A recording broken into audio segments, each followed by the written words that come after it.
该看历次大战将近80周年，中国是以开罗宣言等文件来指出讲，日本已经把台湾的主权还给中国了。美国在台协会 AIT 是以台湾地位未定论来批评中国的讲法，是扭曲二战文件论述。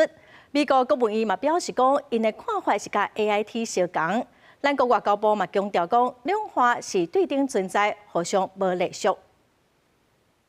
外交部要感谢并且欢迎美方对中国扭曲二战的相关文件言论进行的驳斥，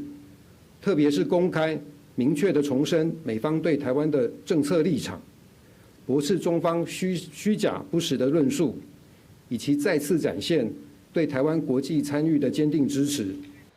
美国在台协会是认为中国是故意扭曲二战时期的文件，想要合理化中国威胁台湾的行为。AIT 强调讲，北京的论述不是事实，是假的。前 AIT 的理事主席普瑞泽嘛指出讲，这是头一届看到 AIT 有这么具体的说明。伊嘛认为讲，这符合美国长期的政策，也毋过伊嘛强调讲，伊是被过度解读。